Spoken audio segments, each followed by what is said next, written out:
LS swaps in a square body. Is it worth it or a waste of money?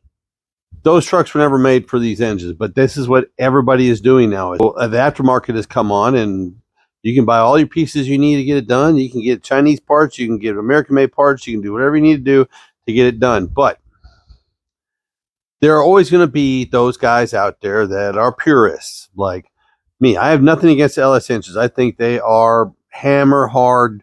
You know, they are a great design, and they can handle a lot of horsepower and just keep, and they're Timex. They can just take a lick and keep ticking, you know. But us old guys, we love our small blocks. We love our big blocks. Okay, so let's get into, is it worth it or is it a waste of money? Okay, now to go to that is like a square body, a C10, 70 stuff, 60 stuff, whatever. They're great platforms for the LS because there's lots of room. There's plenty of room in the engine compartment for an LS swap, and pretty much anything you can do. Even this Mustang sitting behind me, I can put LS in it real easy because they make all the parts to do it. I mean, all you got to do is dial the phone or go online, and you got your parts coming to you to do everything you need to do. The aftermarket has really come on when it comes to the LS platform, putting them in everything. And I mean, that's everything from motor mounts to cooling systems to fuel systems to, you know, everything. You just got to have a deep enough pocket. Now, I will say the original engines, they're easy. They are cheap. You can get parts ready available. Everything transfers from one to another. You can use, you know, pretty much the same carb, the same distributor, you know, alternators, things like that. They all cross. You know, you can get them, and if you don't have it, all you gotta do is make a call to the parts store. They'll have it.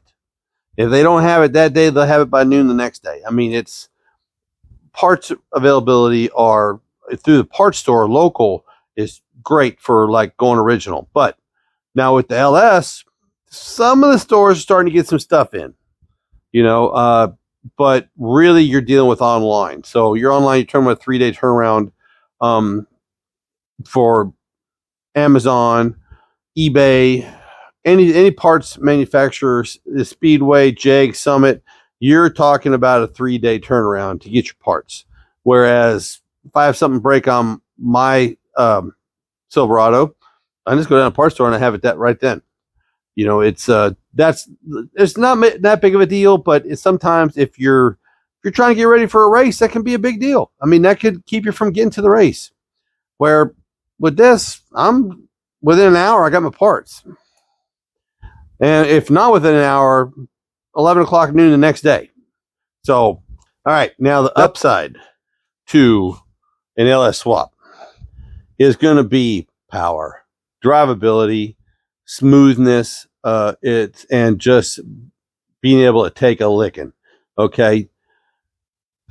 These things you really got to put a lot of effort in to get 400 horsepower, but 400 horsepower out of LS engine is a cam swap and a carburetor. That's about it. I mean, and then you're just going up and above, and then, you know, power adders and things like that. And with the fuel injection, you can curve everything and you can tune everything, and you just get it in the truck and you start it and it idles, and it, you know, it's just drivability. You can't argue with that. You just can't argue with the smoothness when everything's clicking, when all them sensors are working and the computer system is tuned and everything's working. They're beautiful. I love driving my 09 LS pickup truck. You know, it's my buddy. It's my daily driver, and it's when you put the hammer down, it goes. You know, and it's all stock. I have done nothing to it.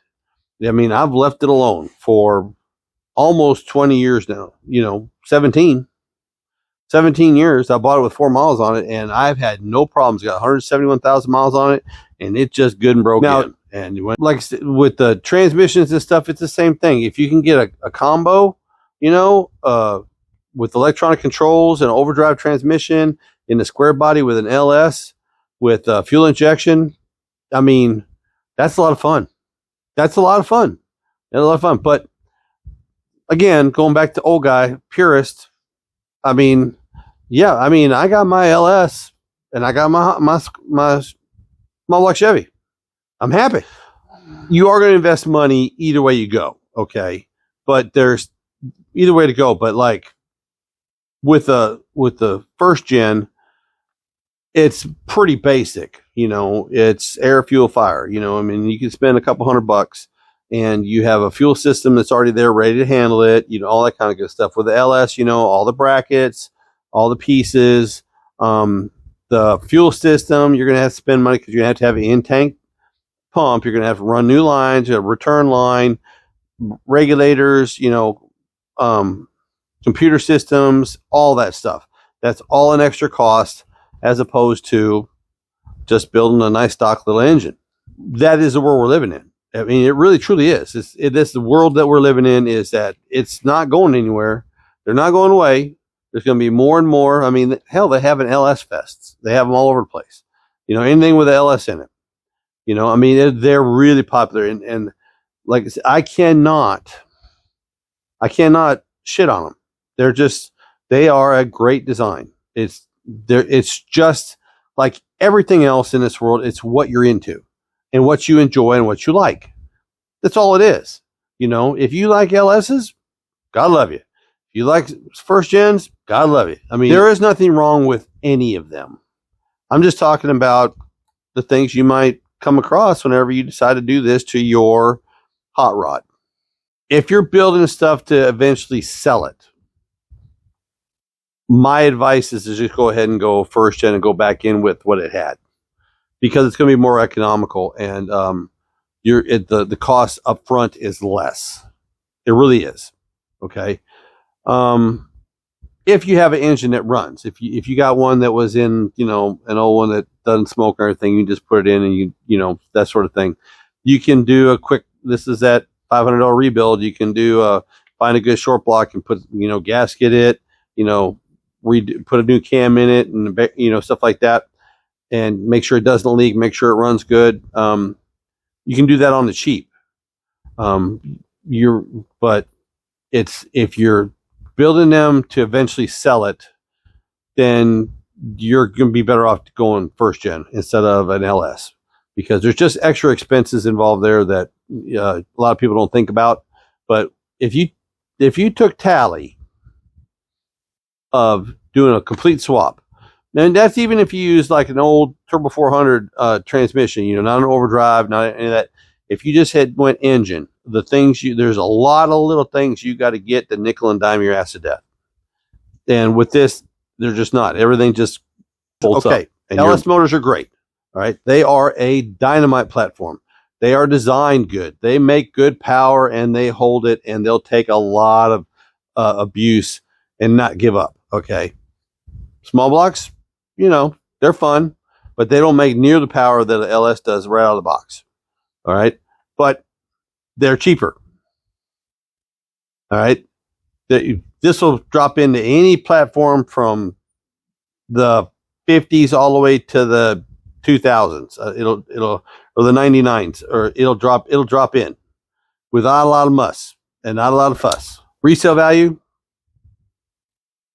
you know, if you find somebody that's looking for one that's LS swapped, that they always wanted one, but they didn't want to do it themselves, you might get lucky and get some of your money back. But when it comes to cost, price kind of reference, you know, this is going to beat it every time, you know, because it just is. There's just less to spend doing one of these. Well, that's all I got for this one. Hope you guys are having a great day.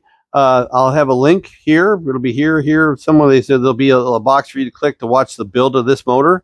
And I'm actually going to have to do a redo on it because there's a little something that I caught in the videos and a couple of you guys have caught. And I'm actually going to have to spin this thing over and pull the pan and check something.